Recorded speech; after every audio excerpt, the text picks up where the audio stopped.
Bom dia! Desperta, ó tu que dormes, levanta-te dentre os mortos e Cristo te iluminará. Bem-vindo a essa jornada de 30 dias para salvar o seu casamento com suor, lágrimas e desfrute das maravilhas de Deus. Meu nome é o pastor Jonas Epitácio e eu quero ser usado por Deus para conduzir a sua vida, para restaurar o seu casamento, para que você possa viver todo o potencial que Deus preparou para você. Porque isso foi uma das funções aí da chegada de Eva ao paraíso, para vivermos uma plenitude a serviço do Senhor. Por isso, amados irmãos, vamos começar o nosso dia, né? Para aquele que já está indo para o trabalho, escutando, aquela pessoa que está se arrumando, seja muito bem-vindo ao nosso encontro e vamos orar ao Senhor. Pai celeste, Criador de todas as coisas, muito obrigado ao Senhor pela Tua presença. Abre os nossos corações, abre o nosso entendimento, ilumina-nos, Senhor, porque lâmpada para os meus pés e luz para o meu caminho é a Tua palavra. Rogamos pela Tua misericórdia, em nome do Pai, do Filho e do Espírito Santo. Amém. Amados irmãos, estamos nessa jornada, né? Hoje, no 6º dia, e grandes coisas fez o Senhor por nós, nos libertando e trazendo uma visão libertadora sobre o casamento. E graças a Deus o Senhor tem nos conduzido. E relembrando aos irmãos, hoje estou com a camisa azul. Isso significa um momento de alegria, mas de ação, que vai requerer de você uma mudança de atitude para que você possa salvar o seu casamento. No primeiro dia do nosso encontro, falamos de uma visão, qual é o meu desejo maior dentro do casamento. Depois aprendemos sobre o que devo fazer para continuar lutando pelo meu casamento. No terceiro dia, o que devo deixar para trás para salvar o meu casamento. No quarto dia, tem a ver com o quarto mandamento, qual o dia da semana os votos do casamento devem ser renovados. No quinto dia, estive aqui iniciando com a minha esposa, falando um pouco de princípios para uma vida dentro de 4 paredes. Foi um vídeo de quase 55 minutos, né? Mas trazendo alguns princípios para o bom convívio, para que tenhamos um leito sem mácula e abençoador. Amém? Diante disso, amados irmãos, eu quero dizer que não é que ao longo desses 30 dias não vamos mais tocar nesse tema, por exemplo, tão relevante como a da sexualidade, porque o vídeo anterior foram os princípios. Então convido você a assistir o vídeo de ontem, está fenomenal, principalmente porque Cristo fala ao seu povo e ele é real, ele é pessoal e se importa com o teu matrimônio e está pronto e disposto a te socorrer. Saiba de uma coisa, ainda que eu ande pelo vale da sombra da morte, não temerei mal algum, porque eu sei que o Senhor está comigo. Então, o saber, o conhecimento. E vamos falar um pouco sobre isso hoje. É verdade. Quando estava me preparando para essa série de devocionais, estudos bíblicos, como você achar melhor, a minha esposa falou, não esquece de falar de uma palavra. E quando eu fui pesquisar essa palavra, realmente, por exemplo, um dos livros mais vendidos lá nos Estados Unidos sobre casamento, são 7 passos para restaurar o seu casamento. E nesses 7 passos, passo 1, diz comunicação, passo 2, comunicação, 3, comunicação. Enfim, do passo 1 até o passo 7, o escritor fala de comunicação. Um assunto extremamente relevante, pois o relacionamento requer de nós esse canal limpo e claro de comunicação entre marido e mulher. Por isso, acabo dizendo que uma boa comunicação, acima de tudo, é uma prova de amor. Isso mesmo. A boa comunicação, ela é redentiva, pois a própria Bíblia diz que é por esse instrumento, a comunicação, a pregação da palavra de Deus, que nos aumenta a fé. Então, você não pode deixar de lado os princípios bíblicos para uma boa comunicação, pois ela, acima de tudo, ela é redentiva. Para isso, amados irmãos, vamos utilizar os princípios bíblicos lá contido no livro de Efésios. Isso mesmo, Efésios, capítulo 4, do verso 25 em diante. Abra sua Bíblia e vamos fazer a leitura do texto sagrado. Por isso, deixando a mentira, fale cada um a verdade com o seu próximo, porque somos membros uns dos outros. Irai-vos e não pequeis. Não se põe o sol sobre a vossa ira, nem deis lugar ao diabo. Aquele que furtava, não furte mais. Antes trabalhe, fazendo com as próprias mãos o que é bom, para que tenha o que acudir ao necessitado. Não saia da vossa boca nenhuma palavra torpe, e sim unicamente a que for boa para edificação, conforme a necessidade, e assim transmita graça aos que ouvem. E não entristeçais o Espírito de Deus, no qual fostes selados para o dia da redenção.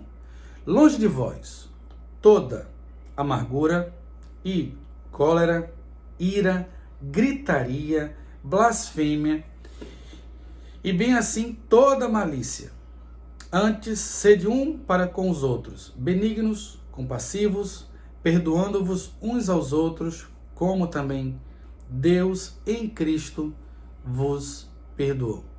Amados irmãos, nesse texto que acabamos de ler, em Efésios capítulo 4, verso 25, eu quero destacar 3 princípios para que possamos aplicar em nossa comunicação. Como venho falado, uma boa comunicação, ela é, antes de mais nada, e requer de nós princípios para nos nutrir e nos preparar para defender o nosso próprio matrimônio. Mas a comunicação ela é uma arma tão poderosa que, se você não usar os princípios, você pode ferir alguém ou acabar se machucando por causa da comunicação. Então, eu sempre digo que a comunicação ela é uma arma para proteção, como também ela pode ser uma arma para destruição. Então, o que vale e o que vai fazer a diferença no uso são as intenções do coração, e essas intenções elas só podem ser transformadas ou dirigidas no poder do Espírito Santo ao aplicar a palavra do Senhor em nossos corações. Por isso, quando sabemos que amamos a Deus? Quando guardamos os seus mandamentos. E na mesma medida que amamos a Deus, é esse modelo de amor de Cristo para com o homem, e do homem para com Cristo, que deve ser o nosso modelo para com os irmãos. Amarás o Senhor de todo o teu coração, com toda a tua força, e amarás ao próximo como a si mesmo. Ou seja, amados irmãos, em Cristo temos o modelo perfeito de amor. Por isso, se vamos falar sobre uma boa comunicação, devemos entender que essa boa comunicação é uma boa dádiva dada por Deus. E toda boa dádiva desce do Pai das luzes, onde não há sombra nem variação, como vemos na carta de Tiago. Por isso convido a você a se capacitar e aplicar esses princípios aí na sua vida. Veja, amados irmãos, a própria comunicação é o instrumento para a proclamação da mensagem do Evangelho. Se devemos transmitir graça, veja, aos que ouvem, do texto que acabamos de ler, devemos entender que o fim primário de uma comunicação é o louvor da glória de Deus. Se a mensagem da cruz, ela se utiliza dessa comunicação, seja ela verbal, seja ela por gestos, seja ela por sinais, mas essa comunicação, ela deve conter algumas coisas, para que antes de mais nada, se a comunicação é para levar o amor de Deus, a pregação do Evangelho a todo o mundo, imagine para os de casa, imagine para sua esposa. Se você tiver uma vida tão distante, uma comunicação horrível, uma comunicação perversa, e essa mesma comunicação você quer utilizar a palavra de Deus, amados, é como olhar de uma fonte, não tem como sair água doce nem salgada. Por isso, se você quer levar a palavra de Deus, a pregação da palavra de Deus, a partir da sua própria casa, e você vai aprimorando essa comunicação, essa revelação de amor, já com a sua esposa, já com o seu esposo. Por isso não adianta você procurar ser um exímio, né, um grande comunicador do amor de Deus, se você não comunica o amor de Deus ao seu cônjuge. Por isso, convido a meditar comigo e entender que ao alcançar essa boa comunicação dentro do casamento, ou adquirir esses princípios, não se julgue superior, pois essa boa comunicação é uma dádiva de Deus. E se você consegue se expressar de uma maneira clara para sua esposa, se faz entendido e vice-versa, saiba, amados irmãos, que isso é graça de Deus. E louve ao Senhor por isso. Vamos agora então para nosso primeiro princípio do texto que acabamos de ler. Uma boa comunicação é uma prova de amor. Veja aí, o primeiro princípio está: pastor, como eu vou conseguir uma boa comunicação em um relacionamento? A primeira coisa, amados irmãos, está aí no primeiro verso 25.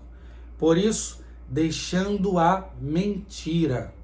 Isso mesmo, o ponto inicial, o princípio inicial, não é que o primeiro seja melhor do que o último, mas nos chama a atenção quando vamos viver em novidade de vida. A primeira coisa que devemos levar de bagagem para o nosso casamento e deixar claro para nossa esposa ou nosso esposo que não haverá mentira entre nós.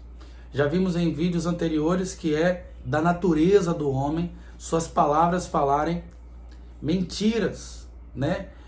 Eles destilam veneno, né, da sua própria boca. Esse é um homem pecador, carente da graça de Deus, carente do amor de Deus, se não for o Espírito Santo. Por isso, o primeiro passo para resgatar o casamento é usar esse princípio na comunicação, é não falar a mentira.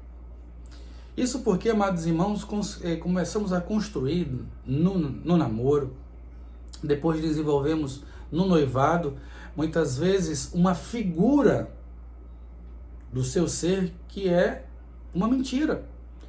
E depois de casado, que as máscaras começam a cair, para sustentar essas máscaras você continua dizendo mentira. E aí eu digo que, na verdade, a mentira são as colas que você põe na máscara e tenta encaixar. Mas com o tempo, o seu cônjuge começa a perceber que são máscaras. Elas estão caindo. Você não consegue passar muito tempo mascarado, né?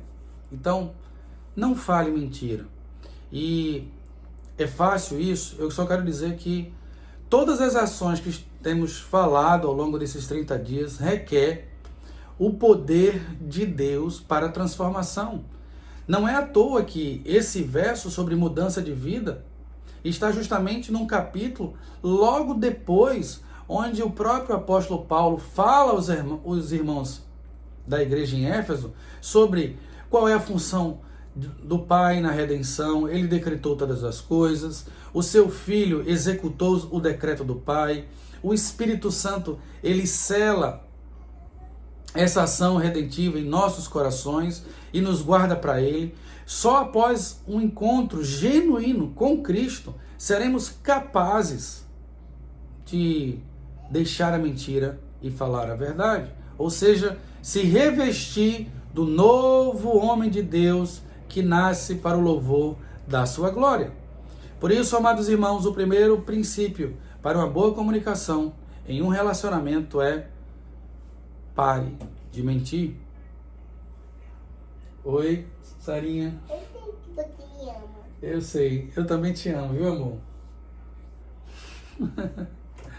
Minha filhinha abriu aqui e disse assim: papai, quero te falar uma coisa, eu sei que você me ama. Mais à frente vamos falar sobre tipos, né, de amor e linguagens de amor, e uma delas já adiantando, são palavras de afirmação. Então, desde bebezinho, a Sarinha, ela vem e fala assim: papai, eu te amo. E quando eu falo: filho, eu te amo, ela diz: eu sei que você me ama. Bem, e aí você percebe que ela aplica aí o primeiro princípio: não falar a mentira, deixando a mentira e falando agora o segundo princípio, a verdade. O primeiro princípio é deixar a mentira de lado, mas aí não existe neutralidade, não existe. Ou você fala a mentira, ou fala a verdade. E o que qual é a característica da verdade? Em alguns textos, alguns dizem assim: atualize-se, conheça, fale palavras de conhecimento. Fui perguntar a algumas pessoas sobre palavra de conhecimento, sobre o que é a verdade, e todo mundo e muitos começaram a perguntar o que é a verdade. E a verdade é conhecimento. Quando eu estou numa palestra, né, seja ela de qualquer tema, por quê? Aquela plateia entende que aquilo que está sendo falado é verdadeiro, porque é embasado, revela conhecer algo. Então, em um relacionamento, procure se atualizar, conhecer o outro, se conhecer, entender suas limitações. Só na medida que conhecemos o outro e nos conhecemos, somos capazes de falar a verdade. Pois se você não conhece o outro e não se conhece, você pode estar falando muito, se comunicando muito no casamento, e pode ser uma grande mentira. Pois você diz aquilo que não existe, você comenta aquilo que é uma fuga da realidade.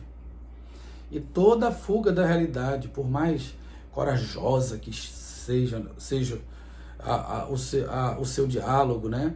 O seu discurso, por mais impetuoso, mas se não há fundamento, se não há uma percepção real daquilo que é descrito, não é verdade. A verdade, ela é fortificada, ela é imutável, ela é testificada, ela é apresentada, firmada em uma grande rocha. Então, tudo que estou falando aqui, por maiores que sejam as aplicações guiadas pelo Espírito Santo, elas são ancoradas na verdade. E essa verdade é Jesus Cristo. Cada princípio desse é ancorado em Jesus, como a nossa única regra de fé e prática, a sua própria voz encarnada de Deus vivendo no meio de nós e hoje em nós, na terceira pessoa da Trindade, o Espírito Santo de Deus. Então, o primeiro princípio, vimos que é não fale a mentira, e isso faz me lembrar de uma música que diz assim: mente para mim, me ajuda a viver. Que Deus tenha misericórdia. Na verdade, que sejamos autênticos e prontos a nos atualizarmos para que possamos falar a verdade.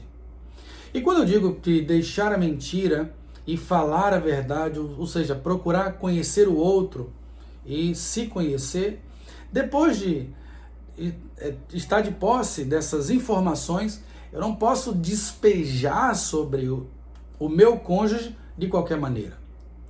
O princípio ele deve ser aplicado de falar a verdade como a alguém que é meu irmão ou que faz parte do corpo de Cristo.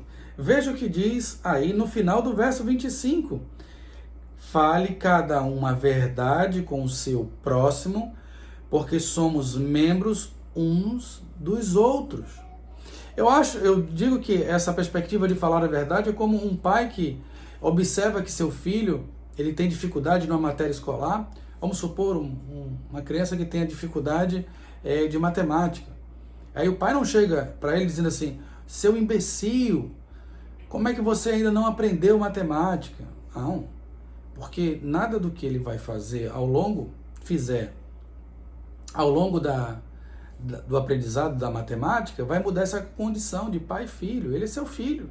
Então você não vai despejar e destruir um relacionamento por causa de uma progressão em uma matéria escolar. Porque você entende que seu filho faz parte do seu corpo, da sua unidade familiar.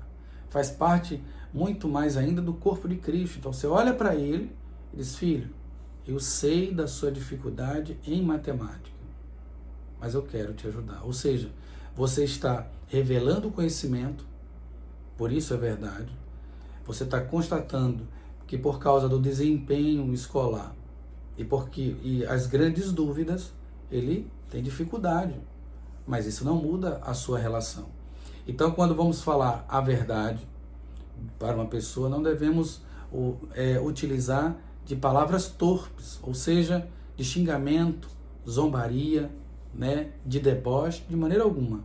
Eu falo a verdade como para alguém que eu amo, que faz parte do corpo de Cristo. Esse é o segundo princípio. Agora vamos partir para o terceiro princípio. E ele está logo aí no verso 26. Irai-vos e não pequeis, não se ponha o sol sobre a vossa ira, nem deis lugar ao diabo. Amados irmãos, eu já vi muitos grupos de casais falando sobre esse texto, para que a gente não fique muito irado com o nosso marido. Olha, se ficar irado com o marido, não vá para a cama à noite sem antes conversar com ele, porque a ira não é boa. Quando vemos essa construção no texto, amados irmãos, devemos entender que a ira, ela é autorizada, mas pecar não. Como assim? O próprio Deus, ele tem do seu caráter é a ira, a sua fúria sobre o pecado. A ideia aqui, amados irmãos, e o terceiro princípio é que ao comunicar devemos atacar o problema e não a pessoa. Devemos atacar o problema e não a pessoa. Ou seja, a ira, ela é focada no problema e não na pessoa. Então, veja a diferença aqui. Em vez de chegar e falar, você é um desumano, você pode dizer assim, olha, essa expressão, essa posição que você está mantendo ou se expressando é desumana, né? Ou seja, o foco está naquilo que a pessoa está fazendo e não na pessoa. Por isso, no relacionamento conjugal, em vez de dizer assim, você é preguiçosa, você é um vagabundo. Na verdade, a ira é contra a preguiça. É dizer assim, olha, eu quero te dizer que tenho orado para que Deus te desperte, para que você não tenha atitudes preguiçosas.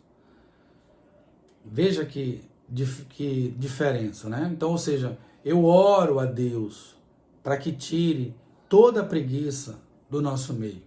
Nessa perspectiva, se você não se coloca acima de ninguém, porque se você não é preguiçoso, é destemido, acorda cedo, é fruto da graça de Deus. É o próprio Espírito Santo que nos impulsiona. E se você não vê isso em alguém, ou principalmente no seu cônjuge, você não deve jogar toda a sua ira em cima dele, de maneira alguma.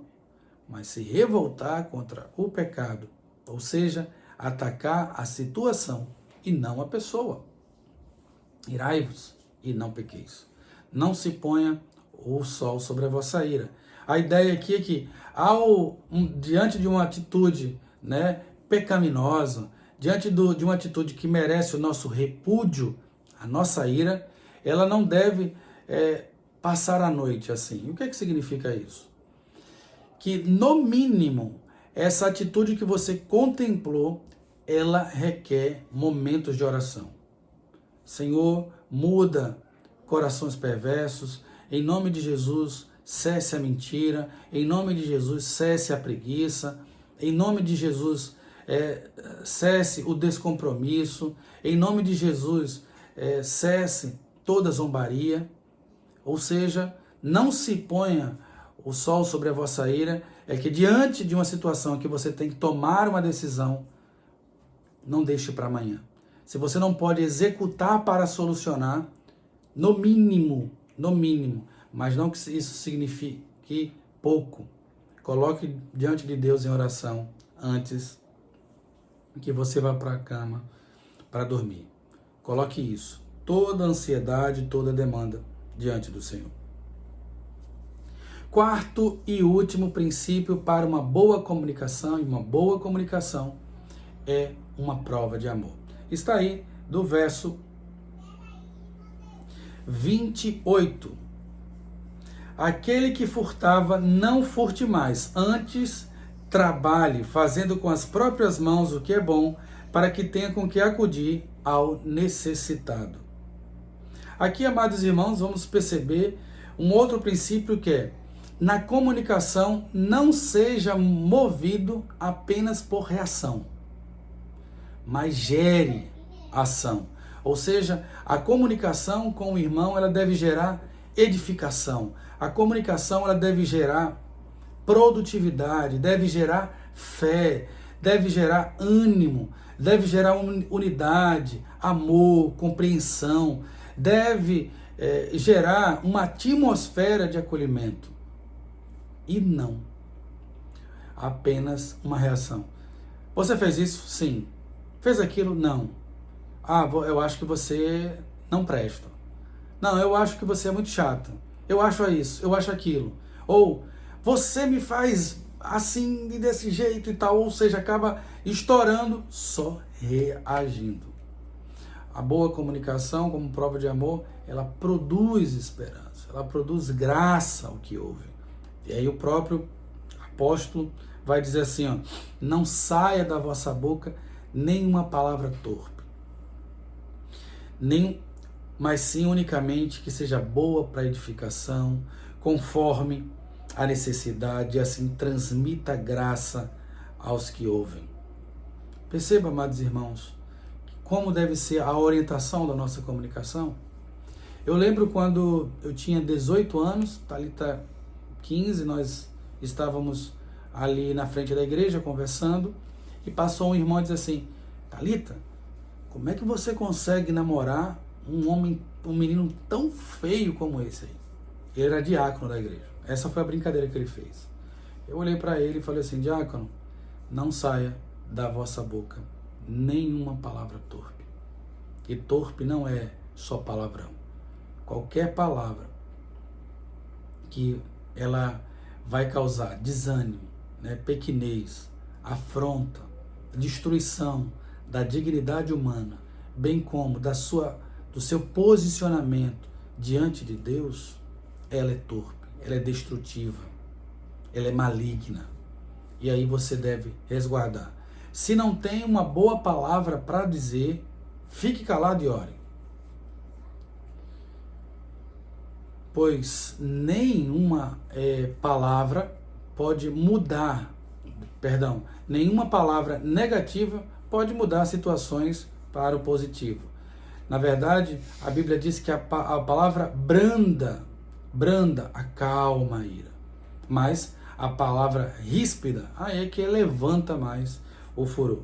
Então, nesse princípio não vamos caminhar reagindo, vamos caminhar gerando edificação, gerando boas práticas, amor, perdão ao próximo. Por isso, com essas palavras, vamos transmitir graça aos que ouvem e deixando de lado tudo aquilo que desagrada, tudo aquilo que não tem a ver com a redenção, pois, como aprendemos, comunicação, e uma boa comunicação tem como seu alvo final o louvor da glória de Deus e o resgate dos eleitos em Cristo Jesus. Longe de vós toda amargura, cólera, ira, gritaria, blasfêmia, bem assim toda malícia.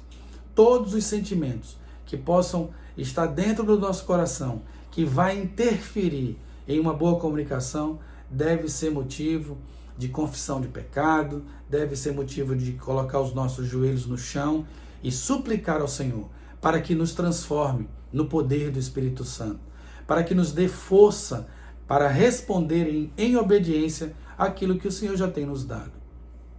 Pois o que diz o nosso catecismo, de uma maneira resumida, o que é a santificação? É dizer cada vez mais sim para Deus e não para o diabo, mas tudo isso no poder do Espírito Santo. Sendo assim benignos, perdoando-vos uns aos outros, como Deus em Jesus Cristo o perdoou. Essa é a nossa medida. Então, eu não falo a mentira, mas falo a verdade. Eu falo a verdade porque conheço, me atualizo, eu sei quem eu sou em Cristo, eu sei quem é a minha esposa em Cristo. Terceiro princípio, o foco não está em atacar a pessoa, mas a situação. E em relação a uma situação pecaminosa, não devemos passar. No mínimo, devemos orar, e esse mínimo não significa a menor, mas colocando diante de Deus todas as coisas, todo o nosso desconforto. E, por fim, devemos ser agentes geradores, que edificam o próximo com as nossas palavras. E as nossas palavras temperadas com sal, para que traga alegria e amor aos que ouvem. Com isso, amados irmãos, chegamos aqui. E como hoje é um dia de suor, eu quero encorajar você a hoje preparar alguma coisa para sua esposa ou para o seu esposo que possa revelar essa edificação, né? Pode ser uma carta, pode ser um áudio, né? Ah, pastor, não tenho inspiração nenhuma. Lê um versículo, lê um texto bíblico que você quer muito que esse texto encontre moradia no seu cônjuge, tá certo? Em vez de só mandar de manhã, eu te amo, onde você está, enche o coração do seu cônjuge de palavras de edificação. Mostre para ele que você está conhecendo cada vez mais a ele. Se ele tem algum transtorno, procure conhecer sobre esse transtorno. Se tem alguma doença degenerativa, procure saber quais são as maiores necessidades dessa doença. Se tem algum desequilíbrio hormonal, procure saber como lidar com essa situação. Ou seja, na medida que eu conheço o outro, mais estou apto para declarar verdades sobre isso. Mas acima de tudo, amados irmãos, as verdades que vêm de Deus, que diz que eu sou dele e ele é meu. Que o Senhor nos abençoe e nos guarde e faça resplandecer sobre nós o seu rosto e que te dê a paz. Em nome do Pai, do Filho e do Espírito Santo, porque vivemos para ele por meio dele, apesar de nós. Que Deus te abençoe.